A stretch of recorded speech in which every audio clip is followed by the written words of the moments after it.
प्रश्न है गौतम बुद्ध का जन्म कब हुआ था। तो आपको ध्यान रखना है गौतम बुद्ध जी का जन्म हुआ था 563 ईसा पूर्व में हुआ था और इनकी मृत्यु 483 ईसा पूर्व में हुआ था, 80 वर्ष की आयु में। अगले प्रश्न में आते हैं गौतम बुद्ध का जन्म कहाँ हुआ था। तो इनका जो जन्म हुआ था ये लुम्बिनी में हुआ था, जो आपका नेपाल देश में आता है। राइट आंसर डी हो जाएगा। नेक्स्ट क्वेश्चन है इनमें से कौन बुद्ध की धात्री माँ थी।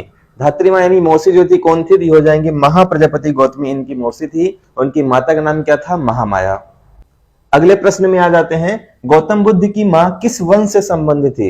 इनकी माता जो थी ये कोली वंश से संबंधित थी। राइट आंसर क्या हो जाएगा, डी हो जाएगा। और इनके पिता शुद्धोधन जो थे साक्यगढ़ के मुखिया थे। अगले प्रश्न में आते हैं निम्नलिखित में से किस स्थान पर भगवान बुद्ध को ज्ञान की प्राप्ति हुई थी। बहुत इंपॉर्टेंट क्वेश्चन है। तो गौतम बुद्ध को जो ज्ञान की प्राप्ति हुआ था ये कहां हुआ था, बोध गया में, जो किस राज्य में आता है, बिहार में आता है।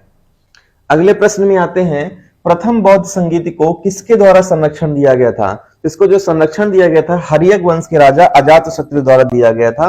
राइट आंसर आपका बी हो जाएगा। अगले प्रश्न में आते हैं निम्न में से चैत्यागिरी बिहार सांची में मनाया जाने वाला किस धर्म का एक त्योहार है।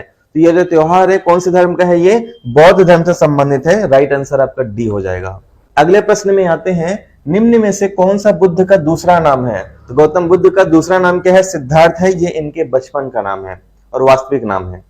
अगले प्रश्न में आते हैं बुद्ध के जीवन की किस घटना को महाविनिष्क्रमण के रूप में जाना जाता है। तो महानिष्क्रमण की घटना कहलाती है इनके गृह त्याग की घटना। राइट आंसर क्या हो जाएगा आपका, सी होगा।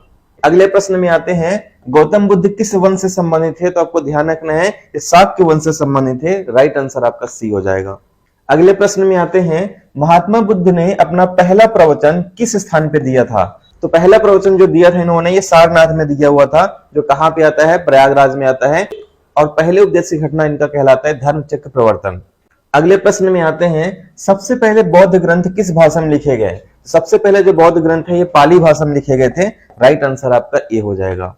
अगला प्रश्न है निम्नलिखित में से कौन सा मौर्य शासक बौद्ध धर्म का अनुयायी बना था। तो बौद्ध धर्म के जो अनुयायी बने थे कौन बने थे, अशोक बने थे। राइट आंसर क्या हो जाएगा आपका, सी हो जाएगा। अगले प्रश्न में आते हैं निम्नलिखित में से कौन सा शब्द बौद्ध स्तूपों की स्थापत्य कला से जुड़ा हुआ है। तो बौद्ध स्थापत्य से कौन सा शब्द जुड़ा है, ये हर्मिका हो जाएगा। राइट आंसर क्या हो जाएगा, डी होगा, जो स्तूप के सबसे ऊपर होता है। अगले प्रश्न में आते हैं निम्नलिखित में से कौन सा अशोक का अभिलेख इस परंपरा की पुष्टि करता है कि गौतम बुद्ध का जन्म लुम्बिनी में हुआ था। तो कौन सा अभिलेख है, ये हो जाएगा रोमनदेय स्तंभ अभिलेख। राइट आंसर क्या हो जाएगा, डी हो जाएगा। यहाँ पे अशोक ने यहाँ पे यात्रा भी किया हुआ था, वहां पे कृषि कर को माफ भी किया था। एक क्वेश्चन आपको कमेंट करके बताना है कौन सा स्थान गौतम बुद्ध से संबंधित नहीं है। सारनाथ, बोध गया, कुशीनगर, पावापुरी। और अगर आप हमारे व्हाट्सएप ग्रुप को ज्वाइन करना चाहते हैं तो आपको स्क्रीन में एक नंबर दिख रहा होगा, यहाँ पे मैसेज कर सकते हैं। गर्ल्स और बॉयज दोनों ग्रुप अलग अलग बना हुआ है। पीडीएफ और लाइव क्लास रिलेटेड पूरी जानकारी आपको यहीं पे मिलेगी। साथ ही अगर हमारे मेंटरशिप प्रोग्राम को ज्वाइन करना चाहते हैं तब भी आप इसी नंबर पे मैसेज कर सकते हैं। मिलते हैं नेक्स्ट वीडियो में, तब तक के लिए धन्यवाद। जय हिंद।